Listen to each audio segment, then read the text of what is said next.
Ashama harka fuunee obboleewwan koo kabajamtoota fi jaalatamtoota warreen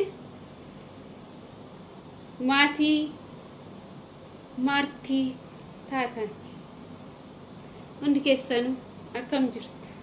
Ani jira galata Waaqayyo. Obboleettiin keechan Masii Kabbeen jedhama. Warreen nan beekneef ani Masii Kabbeeti. Akkam jirtu fayyaa keessanii? Obboleettii koo jaalatamtuu fi kabajamtuu maartii tuuf baga gammaddee baga gammanneessin jedha. Gammachuun kee gammachuu hunda keenyaati. Dadhabbinni kee dadhabbina hunda keenyaati. Baga Waaqayyoon gammachuu kana si argisiisee, baga Waaqayyoon firii ifaajee keetii ilfaatii keetii baga sii lakkaa'essin jechuun jaaladha bareeddu koo. Ogaa maartii koo baay'ee tokko sii gammadee jira. Dasna jedhee jira. Hundi keessanuu baga gammaddanii warreen daawwattoota fi dinqisiifattoota maartii taatan hundi keessanuu baga gammaddan jechuun jaaladha. Maartii koo in jalqabdee malee in xumurre. Xumurri kee ganaadha. Ganaa wanta baay'eetu si eeggata. Haaluma ta'eenis haalan taaneenis akkuma har'a ifaajjee waa baay'ee keessa dabartee mana ormaatitti hundi keenya iyyuu hin beekna.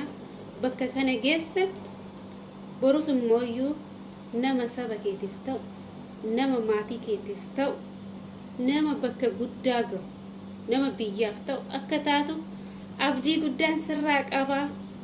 Sittin abdadhaa Waaqayyo waliini, Waaqayyo gaditti Waaqayyo illee si haa gargaaru.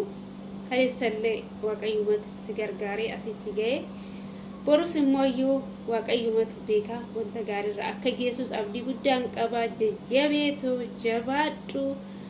Nusuma waliin jirra.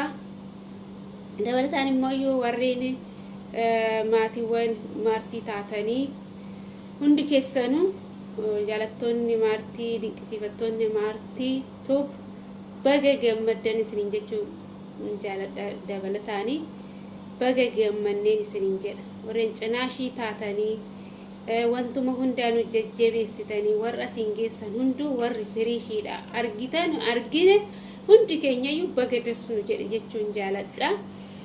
Maartii koo atilleen baga dassi jedhe. Dabalataanii jabaadhu. Kanuma caalaa wanta gaarii akka hojjettee mul'attu abdii sirraa qaba. Jabaadhu sin jedha.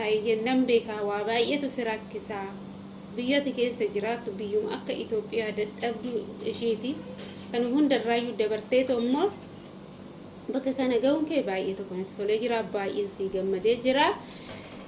Baga gammaddan hundi keessanuu jabaadhu sin jedha. Dabalataan immoo hundi keenyayyuu wanta jalqabne tokko kara fuulduraatti harka wal qabannee wal taanee akka hojjennu abdii guddaan qaba. Asumaanis immoo ergaa kootaan dabarfadha.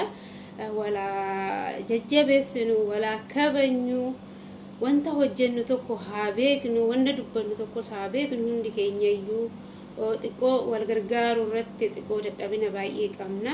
Dadhabina keenya kanallee fooyyessaa too deemuu qabnaan isiniin jedha obboleewwan koo.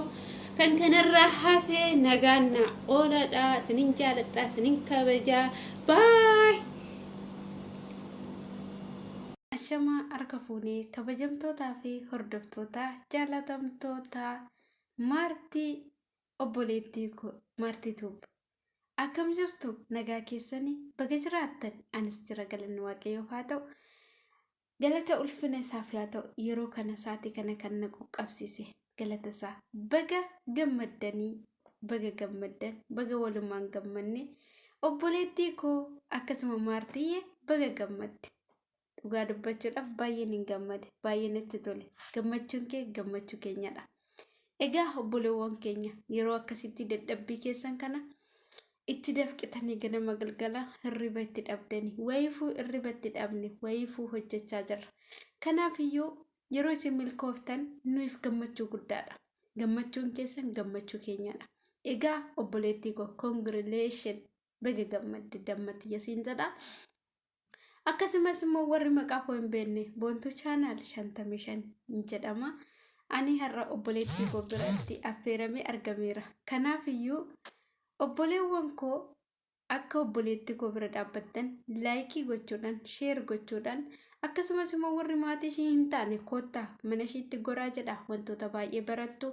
Akkasumas jajjabeessanii saskiraayibii gochuu hin dagatinaan isiniin jedha. Namsi koo kana baay'ee isin jaaladha, baay'ee isin kabaja. Congratulation nama dhalootatti hojjetee ammas dhalootatti itti darbu akkasumas immoo nama waggaa har'aa 100,000 horusii haa godhu.